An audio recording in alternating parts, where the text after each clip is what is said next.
But always very surprising, ఒక నటిగా ఉన్నప్పుడు అందులో మీరు బాగానే హ్యాపెనింగ్ టైంలోనే పెళ్లి చేసుకుని వెళ్ళిపోయారు. ఆ ఖాళీ అనిపించుంటుంది కదా కొంతకాలం? అవునండి, అనిపిస్తుంది. అంటే సడన్గా ఏంటిది అంటే ఇట్స్ బిగ్ చేంజ్. అది ప్రిపేర్ అయ్యి తీసుకున్న డెసిషన్, కాన్షియస్గా తీసుకున్న డెసిషన్ అయినా కూడా అంటే మనం ఎక్స్పెక్ట్ చేసినంత కంటే ఎక్కువ ఉంటుందన్నమాట.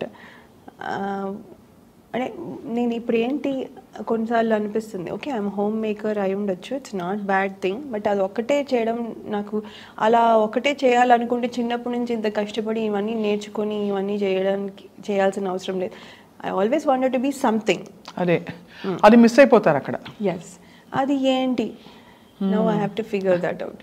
So, of course you have to figure it out, and just because you're financially comfortable, ఆ సాటిస్ఫాక్షన్ అయితే రాదు కదా. రాదు. అంటే ఏదో పని చేసేది డబ్బుల కోసం ఒక్కటే కాదు కదా. అలా అవుతే there are different things to do. అలా కాదు, we want to be active, busy and do and make a mark in the public space also. అందులో మీలాంటి వారు. of course అవును. యాక్చువల్లీ ఏ ఇయర్ లో అయింది మీ పెళ్లి? 2006 నుంచి ఇప్పటి వరకు it is what 18 years? 16 years. పిల్లలకి ఎంత ఏజ్ లేయా? 14. మా అమ్మాయికి 14 అండ్ మా అబ్బాయికి 12. He looks like an 8-year-old కానీ he is very skinny and small. So వాడు చిన్నగా ఉంటాడు. అమ్మాయి 14. అమ్మాయి మీ చిన్న చెల్లెల్లో ఉంటుందేమో. మీరే 14 కంటే కొంచెం ఒక 4-5 అటు ఇటుగా కనిపిస్తారు. 18 19 అంటే ఇప్పుడు ఈ ఫేజ్ లో అలాగే ఉండొచ్చు, ఇంకొక 5 ఏళ్ళు దాటితే తేడా వస్తుంది. I'm thinking. So for now కొంచెం అలాగే ఉంది. సో పిల్లలు అక్కడ పుట్టారు. అండ్ ఎలా ఉంటారు మీ వారు? ఈజీ అంటే అరేంజ్డే కదా మీ పెళ్ళి? మంచి డాక్టరు, అందులో అమెరికాలో డాక్టర్ అంటే one of the most well settled professions అని తెలుసు, ఎవ్రీబడి నోస్. సో మీరు నచ్చారా చూడగానే అప్పుడు? నేనండి, నన్ను చూసినప్పుడు ఆయన చూసినప్పుడు మీకు నచ్చారా? కొంచెం లేట్గా అడుగుతున్నాను కానీ క్యాజువల్గా ట్రైంగ్ టు అండర్స్టాండ్. అంటే when you have all set life, ఒక వ్యక్తితో ఇవన్నీ వదులుకుని మీరు వెళ్ళారంటే ఏదో ఒక సెన్సిబిలిటీనో లేకపోతే ఇంట్లో అమ్మ వాళ్ళని చెప్పిన మాటలో ఏదో ఒకటి పనిచేసి ఉండాలి. లేదండి, అంటే నాకేమనిపించిందంటే ఆ పర్సన్ ఎవరినైతే నేను ఇప్పుడు పెళ్లి చేసుకుంటున్నాను అనుకుంటున్నాను, నీ మీట్ అయినప్పుడు నాకు కావాల్సిన కంఫర్ట్ మొత్తం, నాకు ఏమవుతే సెక్యూర్డ్గా అనిపిస్తుందో, నాకు ఏమవుతే ఒక ఎక్కడ నాకు ఇదేంటి ఇదేదో ఇలా అని ఎప్పుడు అనిపించలేదు. ఇన్సెక్యూర్గా కానీ ఇది కానీ అనిపించలేదు. బికాస్ నేను ఆర్టిస్ట్ని, ఆయన అర్థం చేసుకోవాలి that my life style was different before. ఇప్పుడు మళ్ళీ ఇక్కడికి వచ్చాను, కొంచెం అడ్జస్ట్ చేయడానికి టైం పడుతుంది. ఇవన్నీ తెలుసుకోగలిగి అడ్జస్ట్ అయ్యే నేచర్, కొంచెం మనకి టైం ఇచ్చి మనల్ని రిస్ట్రిక్ట్ చేసేయకుండా. అవును, ఎప్పుడు రిస్ట్రిక్షన్ దేంట్లోనూ పెట్టలేదు. సో రిస్ట్రిక్ట్ చేసేయకుండా మనల్ని అంటే మన రెస్పాన్సిబిలిటీ అన్నీ చేస్తుంటే రెస్ట్రిక్ట్ ఎందుకు చేస్తారు? సో ఇలాంటి పాజిటివ్ థింగ్స్ చాలా చూసాను. బ్రాడ్ మైండెడ్గా ఉండడము, రెస్పాన్సిబిలిటీ అంతా చేయడం అంటే ఫర్ ఎగ్జాంపుల్ అంటే లైక్ మనం ఒక మదర్గా చేయాల్సినవన్నీ చేసామనుకోండి, then rest of the time if I'm doing something ఎందుకు ప్రాబ్లం ఉండాలి? కరెక్ట్, ఉండదు కదా. ఇప్పుడు నేను నా రెస్పాన్సిబిలిటీ పక్కన పెట్టేసి, పిల్లల్ని పక్కన పెట్టేసి అప్పుడు నేను ఇవన్నీ చేసి తిరుగుతూ ఉన్నాను అనుకోండి, అప్పుడు then he can question me. కానీ it's a time being, because it's a project, ఎక్కడికో అవుట్ ఆఫ్ టౌన్ వెళ్ళాను అందుకని వెళ్ళి చేశాను అన్నప్పుడు then we'll talk and adjust. Right, okay నేను ఇన్ని రోజులు వెళ్తున్నావా, okay I will take care of the kids, you go. అలా అది. సో బట్ ప్రిఫరెన్స్ ఆబ్వియస్లీ ఆయన కెరియర్కి, బికాజ్ ఆయన చాలా బిజీ డాక్టర్ కాబట్టి.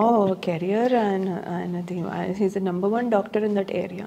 అబ్బో, full he's very this thing. ఆయన he's busy but he'll never show that.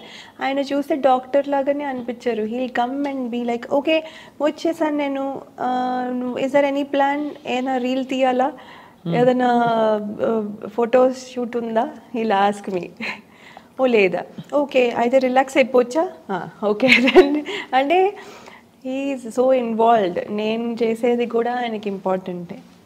పిల్లలు చేసేది కూడా ఇంపార్టెంటే. పిల్లలు నాకు పలానా మూవీకి వెళ్ళాలని ఉందంటే తీసుకెళ్తారు వెంటనే. సో అలా. సో అంటే ఈజ్ వెరీ నైస్ అండి. అందుకనే it was not a tough decision for me. So it was easy for you to make that choice. Yes. కానీ మా వరకు ప్రేక్షకుల వరకు ఎలా ఉంటుందంటే, అమెరికాలో అందరికీ తెలిసిన విషయం ఒకటి, నేను కూడా అక్కడ కొంతకాలం ఉండొచ్చాను కాబట్టి అయినో, ఎంత సెటిల్డ్గా వెల్ ఆఫ్గా ఉన్నా మన గిన్నెలు మనమే కడుక్కోవాలి. కరెక్టా కాదా? అంతే కదా, అది అందరికీ తెలిసిందే. నా కొత్త ఏం లేదు. యాక్చువల్లీ యు నో వాట్ స్వప్న, మేము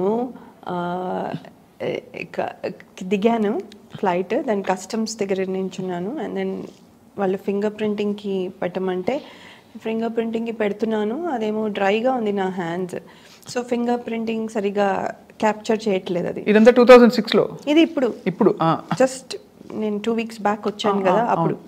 దెన్ అతను అన్నాడు, ఓ మీది డ్రైగా ఉన్నాయి, శానిటైజర్ వేసుకోండి అన్నారు.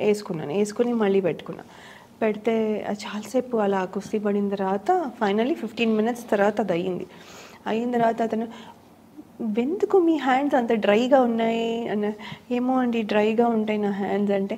ఏంటి అక్కడ గిన్నెలు బాగా తోముతారా మీరు నడుతున్నారు? How do you know? కానీ గ్లౌజ్ వేసుకుని తోముతాను, అది వేరే విషయం. ఎంత కేర్ తీసుకున్నా అంటే ఇట్స్ సో అంత మరి కూర్చొని ఉండలేం కదా.